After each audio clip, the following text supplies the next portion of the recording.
Good afternoon. It is me again.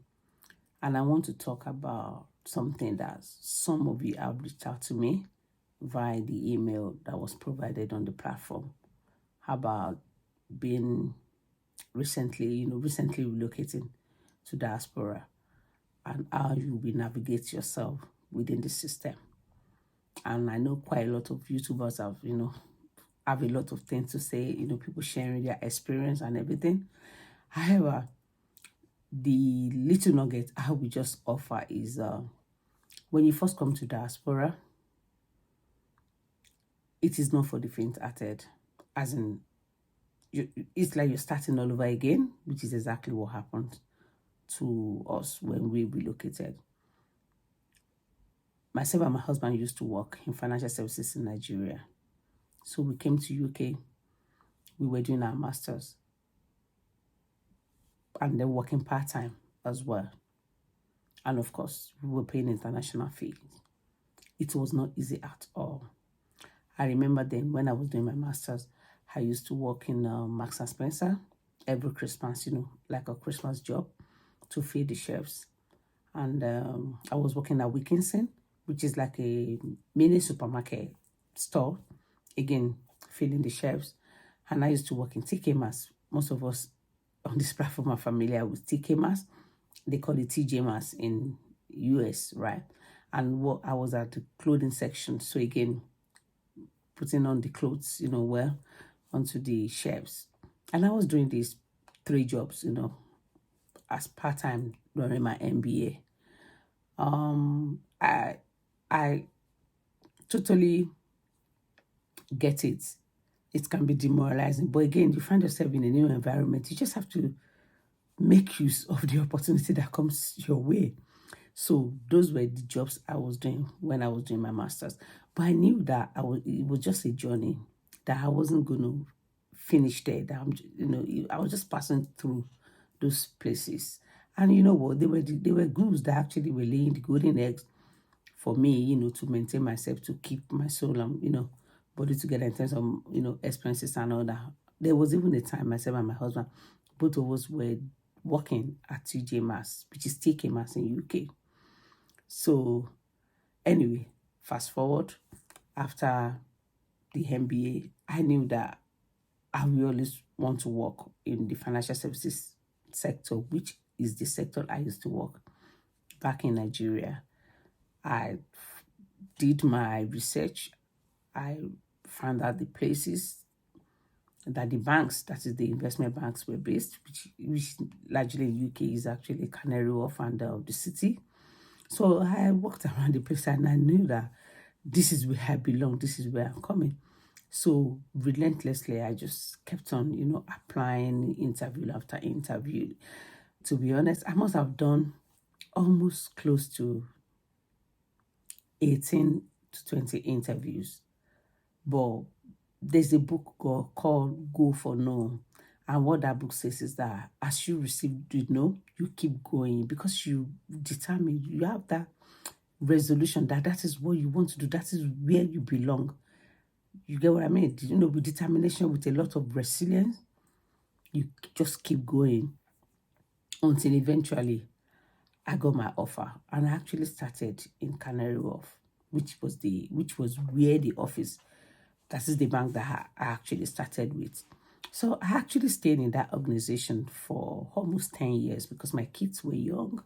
They were doing what is called 11 plus, to teach them, to get into secondary school, something like common entrance equivalent in Nigeria. So that's the exam they do here to get into grammar schools. And immediately my last child, that's my daughter, got her admission, a offer letter to resume at her own grammar school. The boys, I have 2 boys and a girl. So the boys were already in grammar school. So immediately my daughter finished her exam and the result came out and she passed the exam.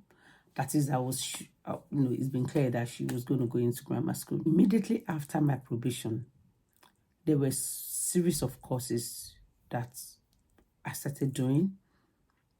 That is to familiarize myself with the professional courses that will allow me to progress within the industry. So the first course I did is what is called IAQ, which is Investment Administrative Qualification. And it's a 3-module courses. That is, you do one, you do exam, second one exam, third one exam. One of it is like introduction to investment banking, introduction to financial regulation, and because I was fortunate to be in derivatives, also introduction to derivatives, because derivatives wasn't something that we do back in Nigeria.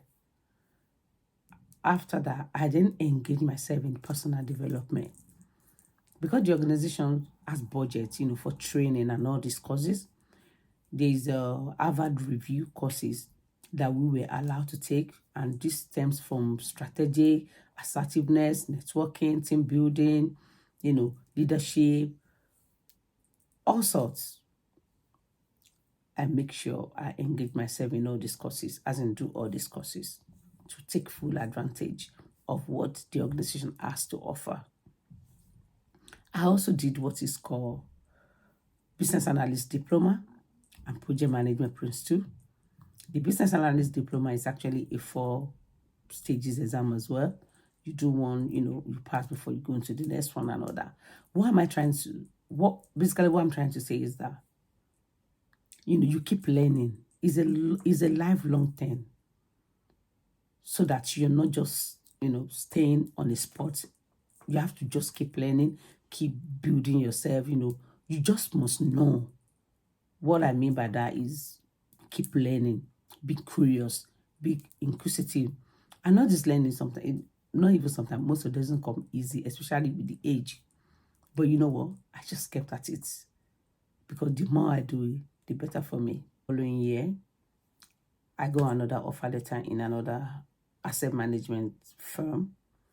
So presently, I'm working in an investment bank in City, and this is my 6th bank that I'm working with. So after the first place of work that I launched my career here, that I said I stayed for almost 10 years while my kids were young, that was a permanent position. So the next bank that I went to I went into contracting. So I actually contracted in 4 different organizations. The first one I did over 2 years there, carrying on like that. So recently this year now, I'm back to permanent position. So I'm working in another investment bank now, obviously as a leader in that organization. So why am I saying this? I've told you about how I used to work in Marks and Spencer, during my MBA, working in TK Maxx, working in Wilkinson. That was just a journey. I knew that I wasn't going to stay there. I wasn't going to end there.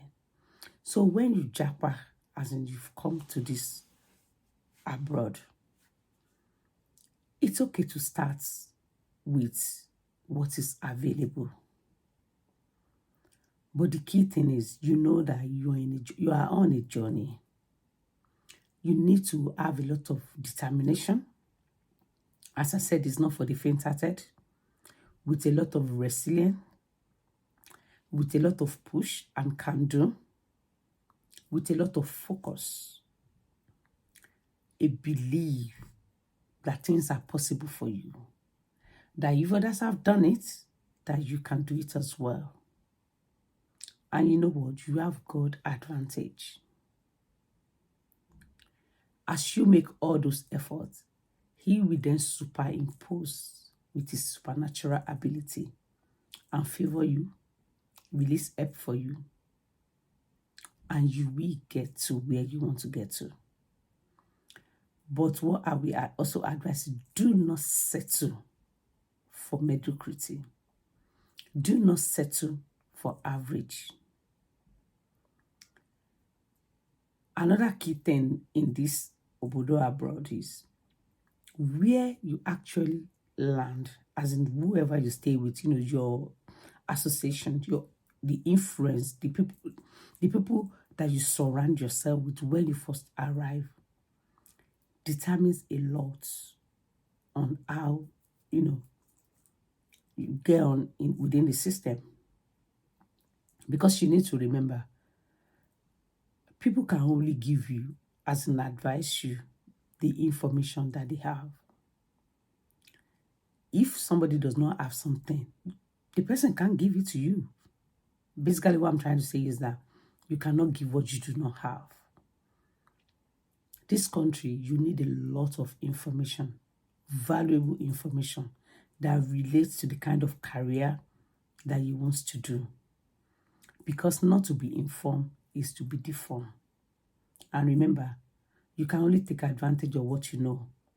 What you don't know, you cannot take advantage of it.